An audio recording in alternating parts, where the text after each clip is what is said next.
Маған 67 жастағы Ақтау қаласынан бір әйел жазды.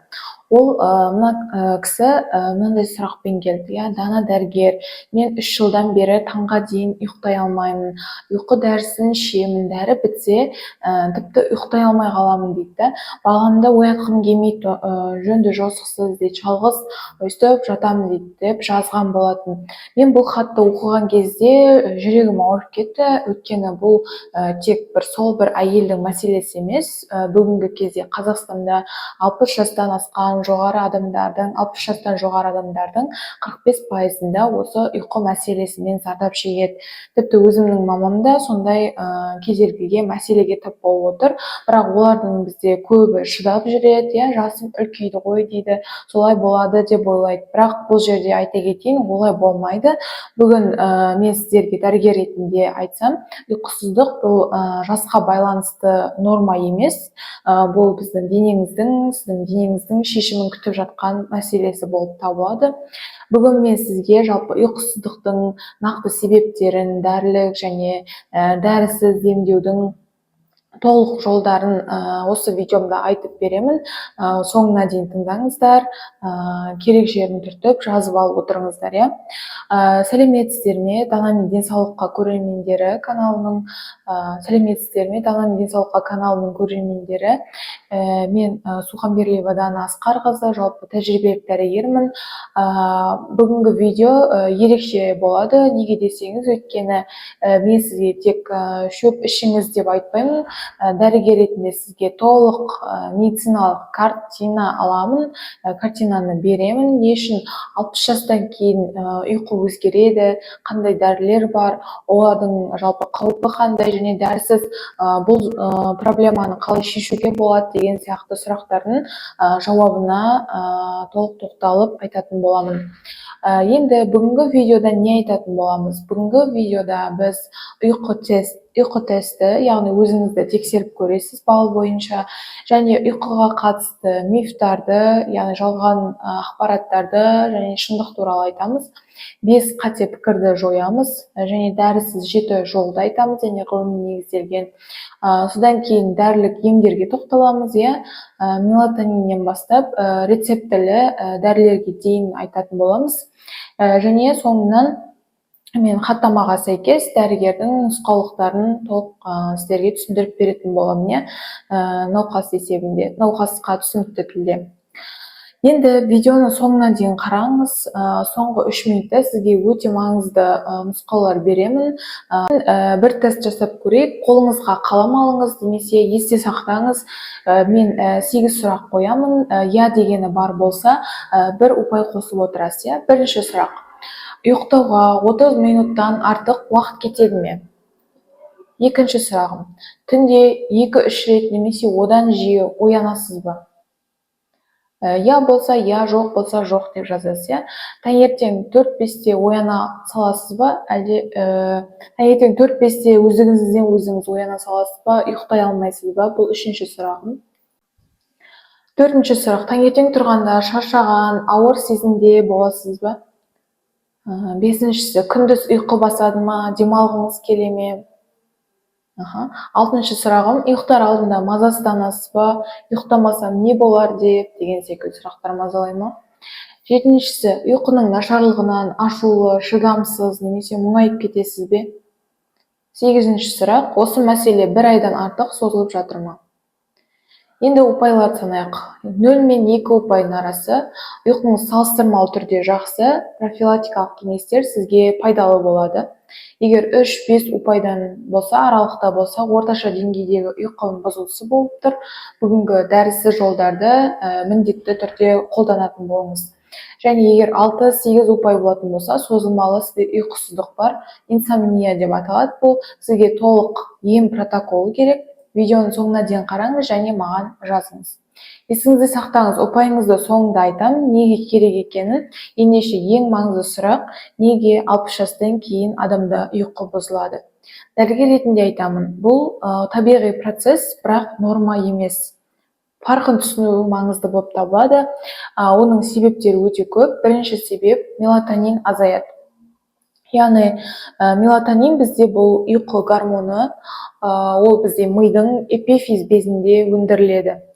Мидың бөліктері өте көп, соның кішкентай бір без болады, баста сол эпифиз деген без, сол жерде бізде мелатонин гормоны өндіріледі. 20 жаста бізде мелатонин деңгейі өте жоғары болады, бірақ 60 жасқа келген кезде мелатониннің өндірісі бізде 50-80%-ға дейін азайып кетеді. Нәтижесінде ұйықтату сигналы әлсіз болады, ұйқының тереңдігі кемиді, таңертең ерте оянып аласыз. Бұл бірінші себеп. Екінші себеп циркадтық ырғақ ауысады. Адамның ішінде денесінде ішкі сағаты бар, өзінің, оны біз циркадтық ырғақ деп атаймыз. Жас кезде бұл сағат кешке 11-де ұйқыға, таңертең 7-де оянуға баптаулы болады, 60 жастан кейін бұл сағат 1,5-2 сағатқа алға жылжиды. Яғни кешкі 8-9-да ұйықтай бастайсыз, таңертеңгі 4-5-те оянасыз. Бұл жалпы қате емес, бұл организмнің жалпы өзінің биологиялық өзгерісі, бірақ организм соған бейімделу керек. Үшінші себеп ұйқының тереңдігі кемиді. Яғни бізде ұйқының 4 фазасы болады. Ең маңыздысы тереңдік ұйқы, яғни 3-4 фаза. Бізде баяу ұйқы, терең ұйқы, тез ұйқы деген сияқты фазалар болады. Соның маңыздысы бізде тереңдік ұйқы болып табылады. Бұл кезде денеңіз сізде қалпына келеді, жады бекитін болады, күндізгі дамыған процестерді бекітеді, иммунитет нығаяды.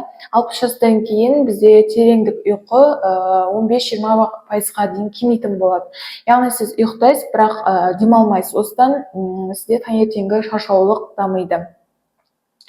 Төртінші себеп бар, бұл созылмалы аурулар және дәрілердің әсері. Дәрігер ретінде ашық айтамын, бізде 60 жаста жоғары адамдардың 70%-ның ұйқысыздығы бізде басқа ауруларға байланысты болады. Олар мына топтағы аурулар: бірінші, қан қысымының дәрілері бізде ұйқыны бұзады кейбіреулері. Одан кейін жүрек жеткіліксіздігі болатын пациенттерде түнде тыныс таруы сияқты болуы мүмкін, және артрит, остеохондроз кезеңде ауырсынудан адам оянуы мүмкін. Түнде простата, мысалы, ерлерде болса, жиі несепке тұрады, кіші дәретке жиі барып тұрады. Соңғысы депрессия, мазасыздық кезеңде, бұл адамда ең жиі және ең жасырын себебі, организмде болып жатқан бұл үнсіз процесс болып табылады. Енді бесінші себебі бұл ұйқы апноясы, бұл жасырын жау. Ұйқы апноясы бұл түнде тыныс алу тоқтап кету, адам оянып ауаз дейді, өзі байқамайды, ертеңіне шаршаулық, бас ауруы, жадының нашарлауы сияқты симптомдар дамиды. 60 жастан кейін ұйқы апноясы 3 есе жиі кездесіп жатады. Егер сіз сіздің немесе жолдасыңыздың ұйқыда қатты қорыласа, тынысы тоқтап қалатын болса, бұл мәселені дәрігерсіз шешуге болмайды. Ендеше ерекше бөлімге кеттік. Ұйқысыздық туралы бізде 5 кең тараған жалған ақпарат, яғни мифке тоқталайық. Көрермендердің барлығынан айтып жүрген, естіп жүрмін, оларды енді жоятын боламыз. Бірінші миф: жасым үлкейді, бұл ұйқысыздық қалыпты нәрсе деп айтатын адамдар. Бұл миф десем болады. Шындығында жалпы ұйқы фазасының өзгеруі норма болып табылады, бірақ ұйқысыздықтан зардап шегіп отыру бұл норма емес. Егер сіз ұйқыдан демалмасаңыз, күнделікті өміріңізге кедергі болып жатса, бұл ем қажет ететін мәселе болып табылады. Енді екінші мифке тоқталсақ, мысалы, аз ұйықтасам да болады, жасы үлкен адам өзі аз ұйықтайды деген жалған ақпараттар болады. Бұл да миф десем болады. Шындығында жалпы 60 жастан жоғары адамдарға 7-8 сағат ұйқы қажет, жас адаммен бірдей. Денсаулық сақтау ұйымының зерттеулері бойынша жалпы тәулігіне 6 сағаттан аз ұйықтау бізде жүрек ауруы қаупін 48%-ға, инсульт қаупін 15%-ға дейін арттырады. Үшінші миф: ұйқы дәрісі ең жақсы шешім деп ойлайтын адамдарға шындығында айтсам, ұйқы дәрілері бізде белгілерді басады, бірақ себебін емдемейді. Егер ұзақ қолданылатын болса, ол тәуелділік, жадының нашарлауын, кенеттен құлап қалу сияқты симптомдарды арттыруы мүмкін. Бүгін мен сізге неден бастау керек екенін қазір жалғасында айтатын боламын. Төртінші миф, алкоголь бізді ұйықтауға көмектеседі деп айтатын адамдар бар. Шындығында алкоголь бастапқыда ұйықтатады, бірақ бізде терең ұйқыны бұзады. Алкогольден кейін 3-4 сағаттан соң мидың белсенділігі артады, адам оянып алады, демалу бұзылады, нәтижесінде адам шаршаңқы болып оянатын болады. Және соңғысы, бесінші миф, ұйықтай алмасам төсекте жата берейін дейтін адамдар бар. Шындығында бұл ең зиянды дағды. Төсекте жатып ұйықтай алмасаңыз, миыңыз төсек тең мазасыздық деп жаттайды. Төсек пен мазасыздық бірдей деп ойлайды. Бұл жалпы ұйқысыздықты тереңдетеді. Дұрысы кейін айтамын. Жалпы қымбатты көрермендер, бір сәт тоқтайын. Егер сіздің ұйқы тестіңізде 6-8 ұпай болатын болса, немесе ұйқы мәселеңіз сізде 3 айдан астам созылмалы типке ауысатын болса, бұл жеке қарауды қажет ететін жағдай. Мен онлайн консультация өткіземін. Сіздің жағдайыңызды жеке тыңдаймын, ұйқысыздықтың нақты себебін анықтауға көмектесемін, жеке ем протоколын тағайындаймын. Консультацияның құны бар болғаны 3500 теңге. Маған жазу үшін Instagram немесе WhatsApp байланысы осы видеоның сипаттамасында сол жерден басып көрсеңіздер болады. Сондай-ақ менің Instagram парақшама тіркеліп алыңыздар. Ол жерде жалпы күнделікті ұйқы, жүрек, бүйрек, қан қысымы туралы пайдалы ақпараттар жариялап отырамын сілтеме сипаттамада. Ал енді ең практикалық бөлімге кетейік. Дәрігер ретінде жалпы менің принципім мынадай: алдымен дәрісіз емдеп көреміз, содан кейін барып болмай бара жатса дәрілі типке ауысамыз. Дәрілер бұл дәрісіз жол жұмыс жасамаған кезде ғана қолданылатын емдеу тәсіліне кіреді. Енді бірінші жол ұйқы гигиенасы, яғни ұйқы протоколы десек болады. Бұл барлық дәрілерден тиімді негіз ұйқы гигиенасы деп аталады. Ұйықтау мен ояну уақытын бекітіп алыңыз. Демалыс күндерде, мерекелерде де бір уақытта ұйықтап, бір уақытта оянуға дағдыланыңыз. Осы ғана 2 аптада ұйқы сапасын 40%-ға дейін жақсартатын болады. Жатын бөлме бізде тек ұйықтау үшін ғана керек. Төсекте теледидар көрмеңіз, телефонды қарамаңыз, тамақ жемеңіз. Миыңызды жалпы төсек бұл бізде ұйқыға ғана тең деген бекітіп қойыңыз сөзді. Жатын бөлменің температурасы бізде 18-20 градус аралығында болу керек. Бұл ұйқы үшін ең тиімді температура. Суық бөлмеде бізде терең ұйқы жақсаратын болады. Қараңғы болу керек. Сосын бөлме тым болмаса қою перде болып қойыңыз. Жарық бізде мелатонин өндірісін бұзады. Кішкентай шамда немесе телефон экранымен де ұйықтамаңыз. Олардың барлығы бізде мелатонинді бөлінуін бұзады. Екінші жол ұйықтар алдындағы сөндіру ритуалы десем болады. 60 жастан кейін нерв жүйесі баяу сөнеді. Оған бір 60-90 минут дайындық уақыты керек болады. Ұйықтар алдында 1,5 сағат бұрын экрандарды өшіріңіз. Теледидар, телефон, планшет. Экранның жалпы көк жарығы бізде мелатонин өндірісін 2-3 сағатқа дейін кешіктіреді. Оның орнына кітап оқыңыз, тыныш музыка тыңдаңыз, намаз оқыңыз, дұға етіңіз деген сияқты осындай бір ритуалдар жасасаңыз болады.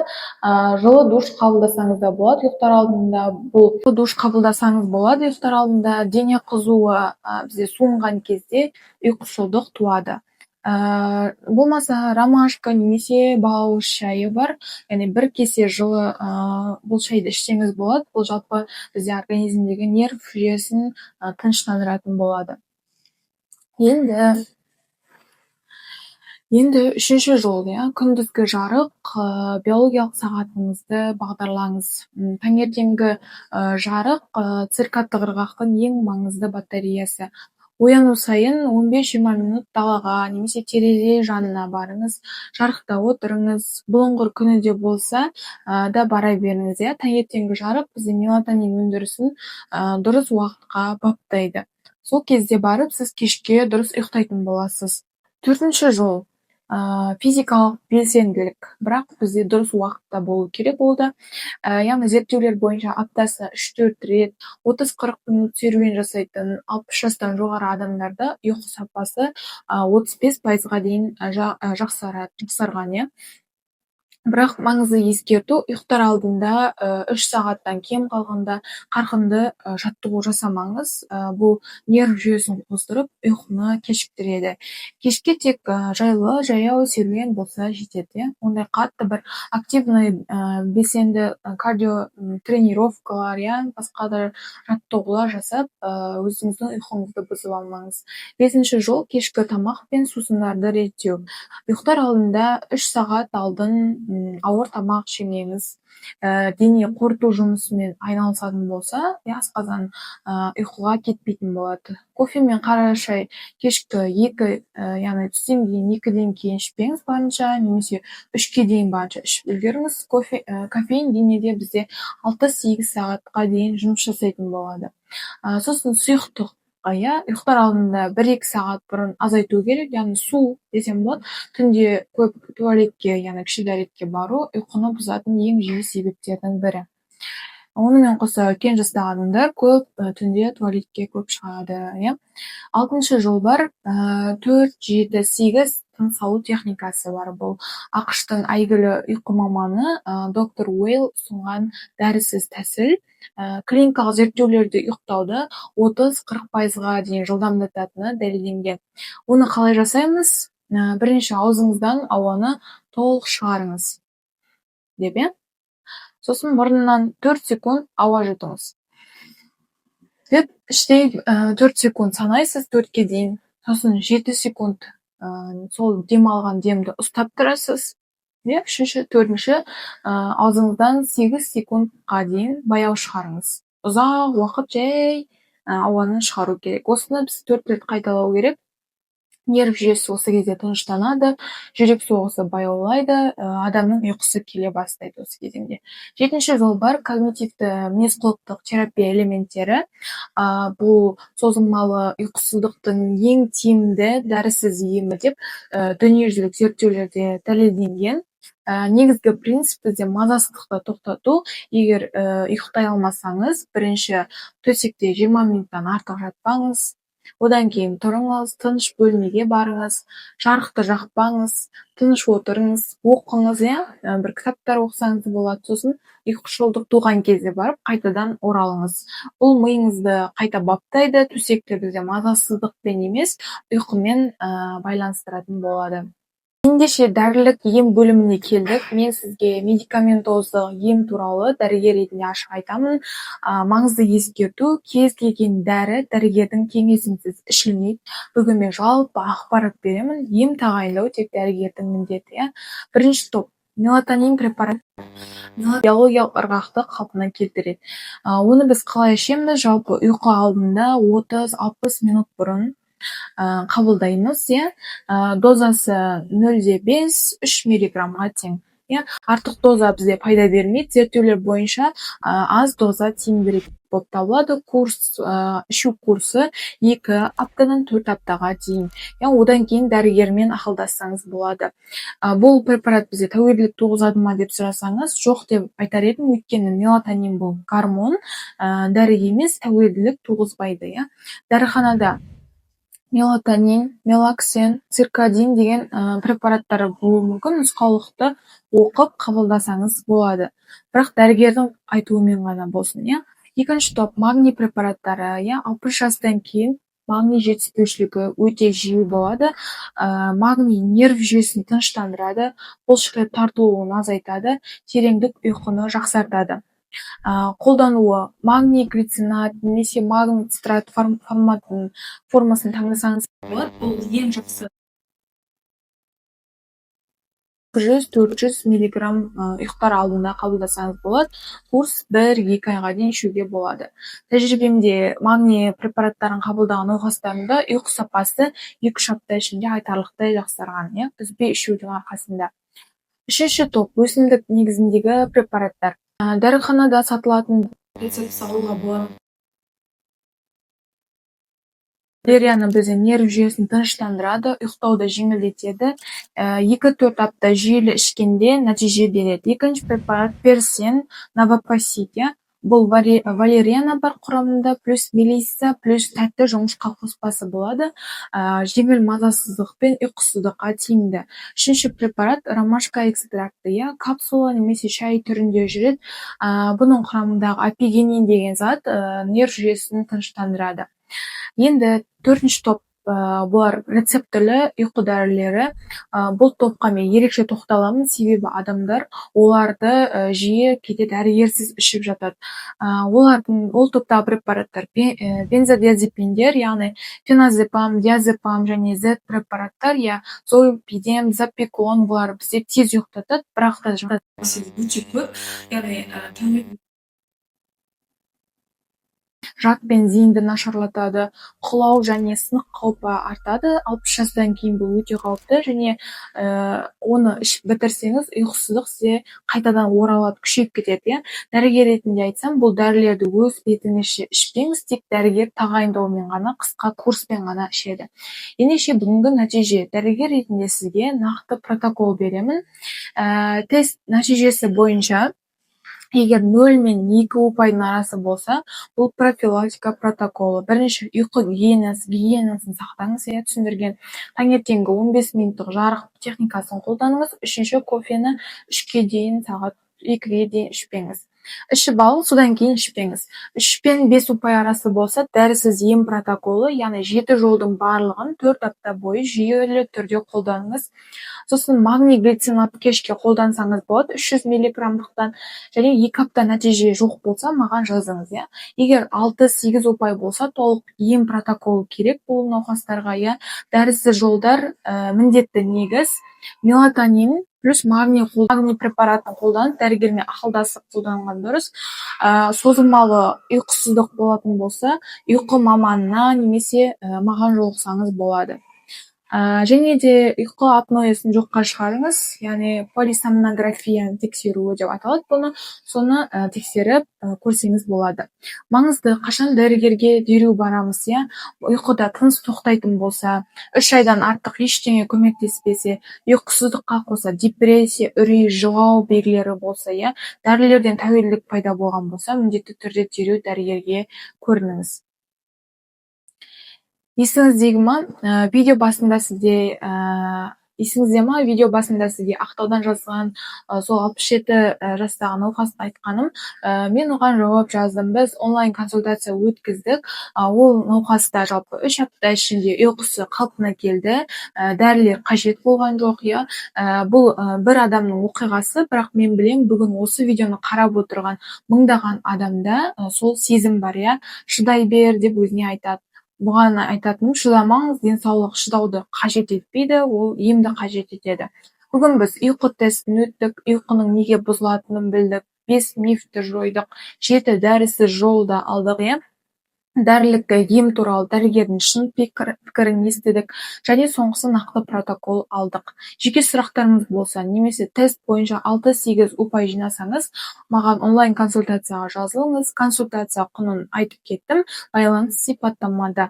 Инстаграм парақшама тіркеліңіз, ол жерде жалпы денсаулыққа қатысты бүкіл ақпараттар жақсы стористарда, рилстарда бар. Егер бүгінгі видео пайдалы болды деп ойласаңыз, лайк басыңыз, каналға жазылыңыз, жақындарыңызға жіберіңіз. Осы видеоны көруді қажет ететін адам сіздің айналаңызда бар. Сау болыңыздар, денсаулық бәрінен де қымбат.